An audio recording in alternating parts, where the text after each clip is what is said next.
Hello, everyone. Welcome to the broadcast. I am Mary J. Morton, Executive Life Coach Strategist.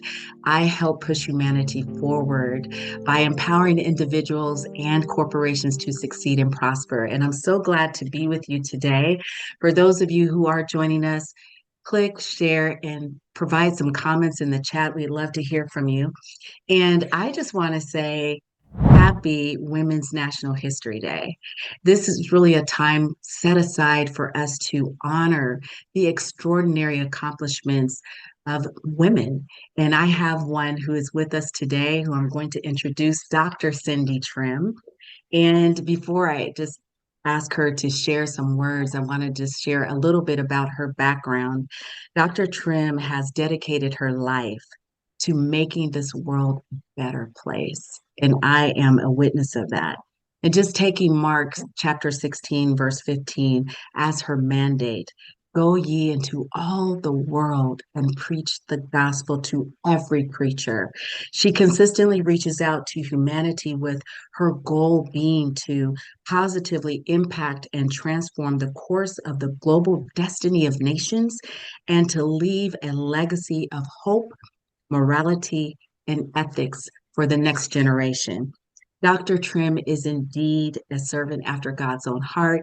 He's a leader of leaders and a friend to humanity. So please help me in joining in welcoming Dr. Cindy Trimm.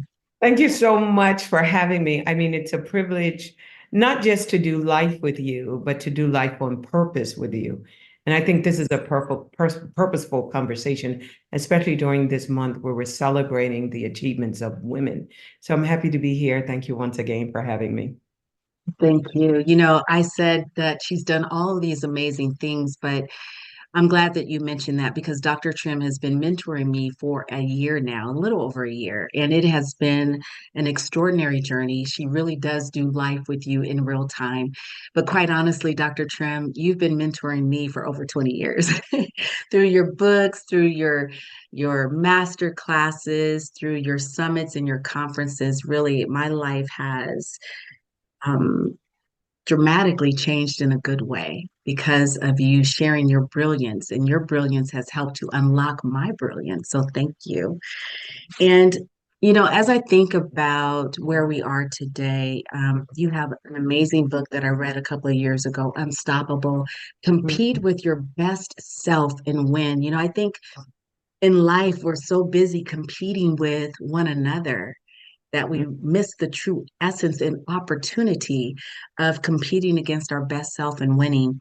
And so, as I have read through your book and thinking about your first chapter, um, Win at Being You, you know, I think about in a world that champions authenticity, where the desire to embody our true selves is paramount, the struggle persists. And Yeah. I just wonder, like, what is the struggle and why? So, when you think about your book, you delved into the concept of authenticity and identity and the importance of that. How do those two serve as a catalyst for our unstoppable journey? And what does being unstoppable mean to you personally? Yeah, a lot of us go through life in search of ourselves, and it actually starts at birth. That's when, between the ages of 0 and 6, we're more spectators than we are participators. And that's where our, excuse me, that's where our belief system is actually formed. And it's formed by observing other people's responses to us. And between the ages of 0 and 6, that's where our belief system is formed. That's where our understanding of who we are and our self-worth is formed. And unfortunately, a lot of us grow up in families where the main caregivers, their self-image is somewhat fragmented because of how they were socialized, how they were brought up, and maybe the scars that they experienced through life. And so you can imagine someone between the ages of 0 and 6 not having the frontal lobe fully formed, so they don't have the critical thinking abilities. And then the second thing is we don't know where we stop and someone else begins. And so, during those formative years, we end up with a fragmented opinion of ourselves. And it's fully formed by the time we're 6 years old. Usually it's reinforced by culturalization, education, the experiences that we have in life. By the time we get to 25, where our frontal lobe is fully developed, what has happened is we have a fully developed false image of ourselves. And we go through life with this gash in our soul that we don't know it's there. And we start looking outside for mirrored images of who we are.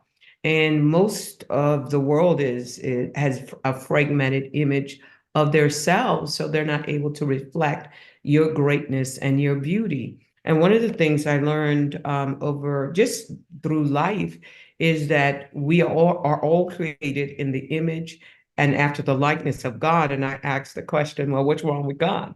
Nothing. What's broken with God? Nothing. So my authentic self is perfect. There's nothing broken about it. What I've done is take on other people's opinion and other people's perception, and I own it as myself. So the whole idea of competing with the next best version of yourself becomes important to me because the next best version of yourself is not broken, not hurt, not rejected. And if we can lean into her, into that person that God originally planned and purposed for us to be, and if we could just have the courage, I think you need courage to be authentic because we live in a world that wants you to be anything other than yourself. And then we live on the circumference of other people's narratives for our lives. And it's almost like this invisible script that is handed to us that we didn't even have a chance to read.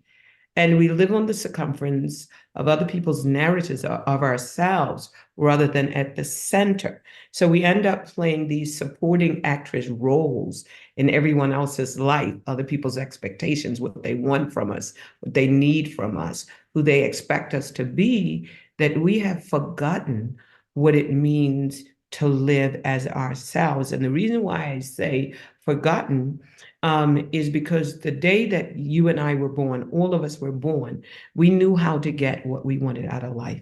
We knew how to ask for it. We had a voice.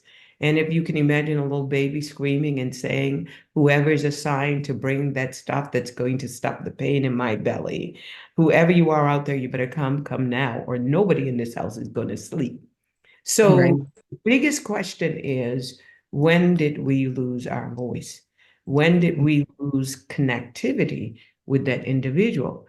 That's when we can really get our personal power back because it's an issue. Authenticity simply means that you connect with who you are and you embrace who you are and you approve who you are.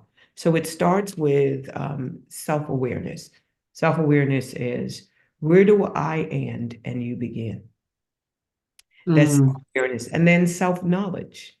Who am I beyond the role that I play?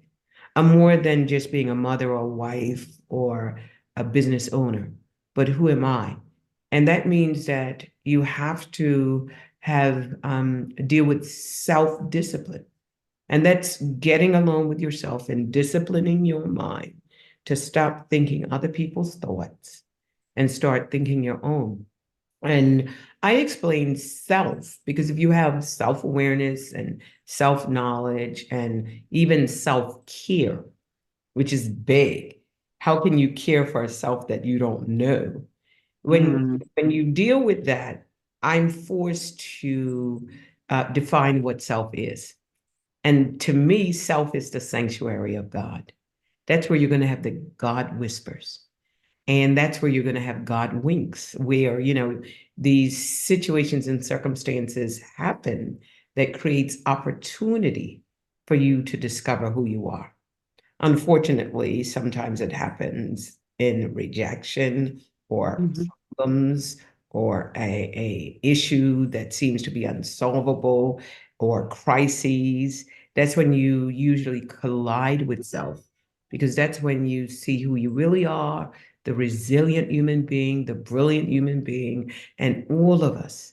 Someone asked me the other day, well, who are you?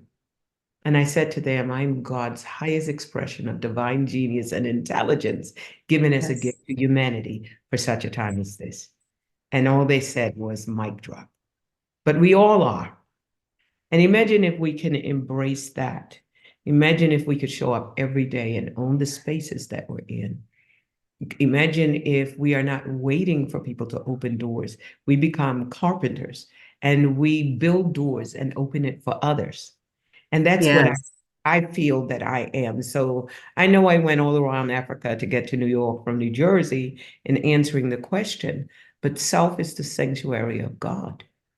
And because it's the sanctuary of God, you should never desecrate it by bringing someone else's opinion of who you are.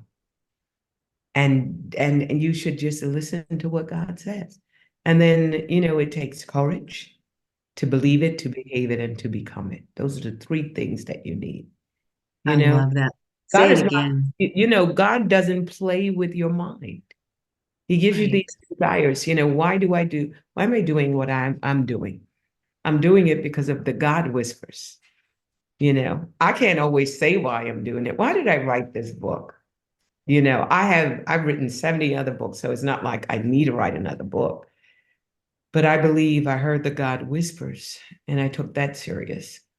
And here I am talking to you and you doing what you're doing, helping executives and decision makers in key positions to show up and own that space of influence and leadership. Yeah. That is so powerful. You said the three things: believe it, behave it, and be it. Is that what you said? Believe it, behave it, become it. That's very powerful. And what I hear you saying is that we need to give ourselves permission to do all of those things as well. And so I appreciate you going to New Jersey and all the way around in Africa because we needed to hear that. You all see why she's my mentor. Just powerful. So you pretty much hit on it because I was going to ask you, how do you believe women can identify and break through these barriers to their personal growth and success? But you really spoke on it. Is there anything else that you want to add to that?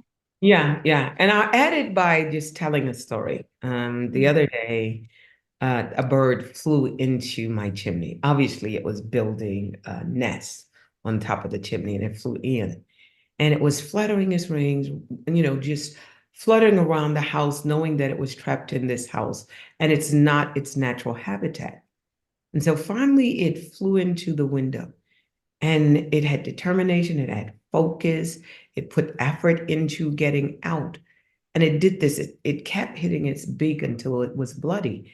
And I had opened the door only a couple of feet away, but it was so focused on getting through this window. We could see the outside, but it was hitting this barrier. And it didn't know why it was hitting this barrier. And there's a lot of people that live like that. They know they should be in a bigger environment. Their life should be bigger. Their life should be better. And it's within their reach, but out of their grasp because they keep hitting this invisible barrier. But then I had the door that was open and it didn't see the door because it was keep doing it. If I go harder at it, if I do more, if I put more effort, I can get out of this through this window and break through this barrier. But that's not what it needed to do. And so I had opened the door and I discovered that I had to coax it over to open the door. And once it understood that it could get through that portal, that door, it flapped its wings and it began to soar. And this is what the average person needs. The average person needs someone who can gently coax them through an open door, and doors are opportunities. We just need someone to give us the opportunity. And just like I gave that bird the opportunity to go through that door, it soared.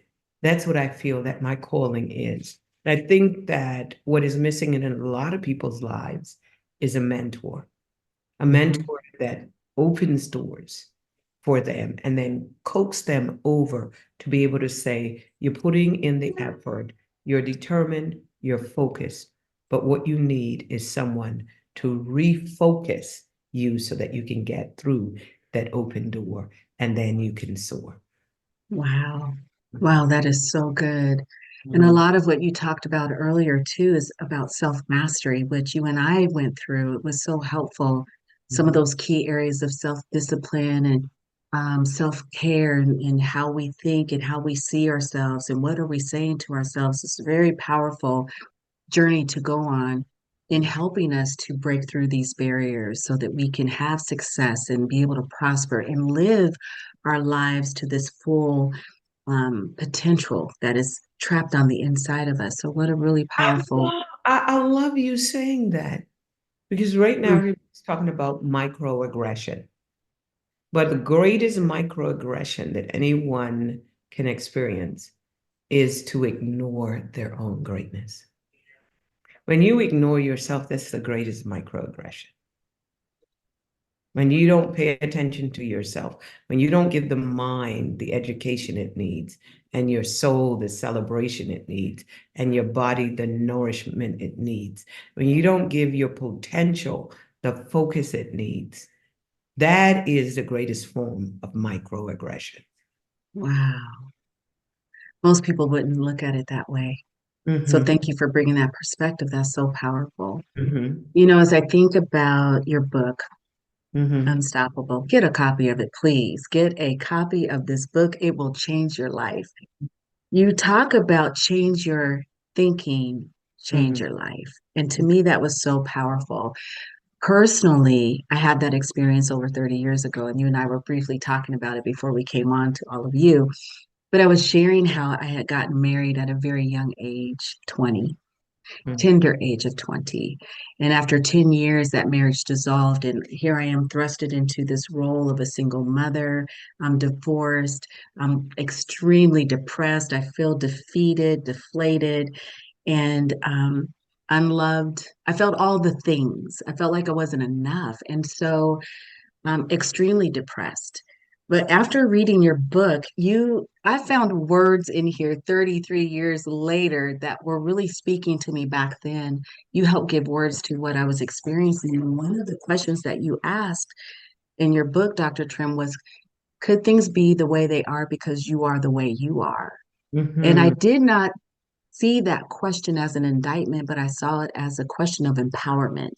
And Mm-hmm. the words that you gave me were, if you want more, you have to become more. And I didn't think of it in sense that I wasn't enough, but like I had to become more than the status of divorce.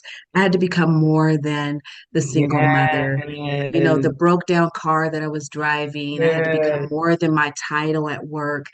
And the Mm-hmm. moment that I made that decision that I wanted more, my life began to take on this upward trajectory. You know, like I envisioned myself buying my own home and raising my children in it. Check, that happened.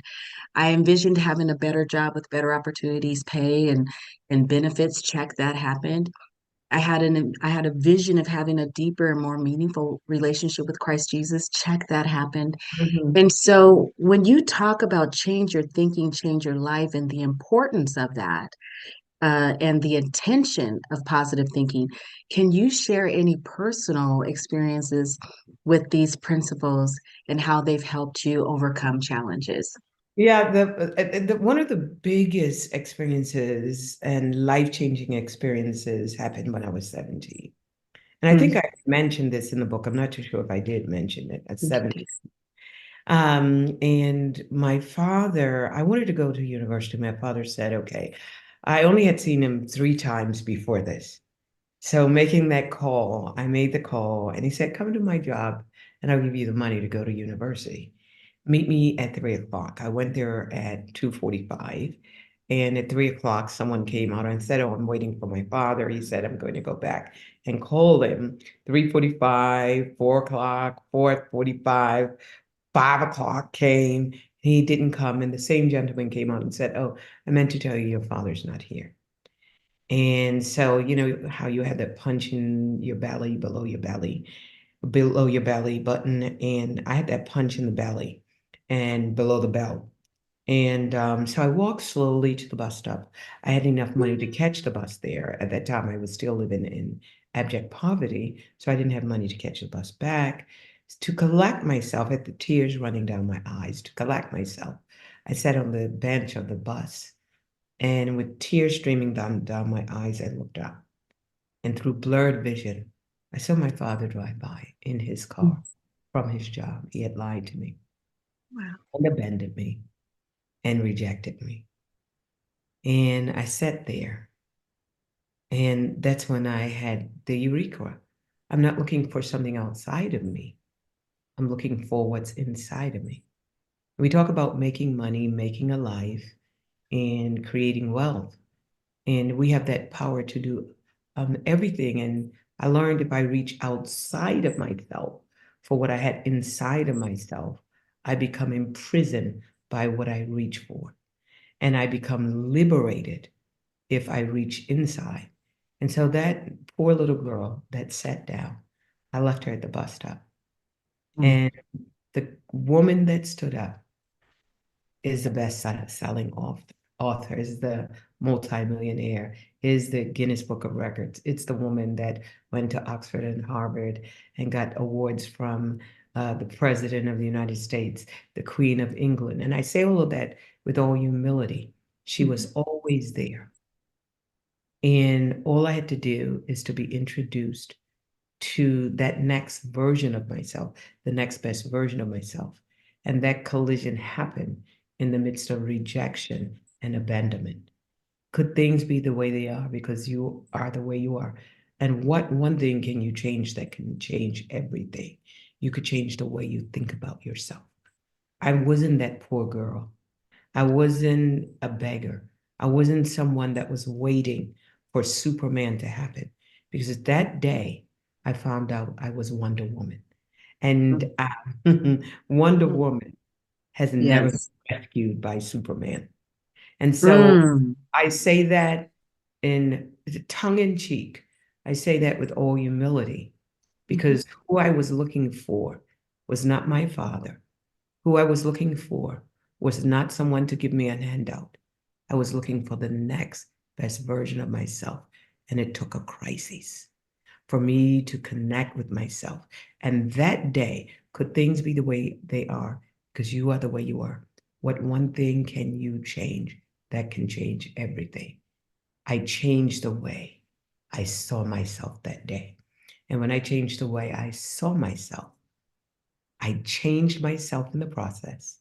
And in changing myself, I changed my destiny. So Wow. unstoppable, you know, you've got to work on yourself. A Yeah. better me is a better we. A better I is a better us. So when you engage in self mastery, you inevitably change yourself and thus change the world. Mm. That is so good. And as I think about when we work on ourselves, we change our own destiny, but we change someone else's too, Yeah, you know? And yeah. that's what you live every single day.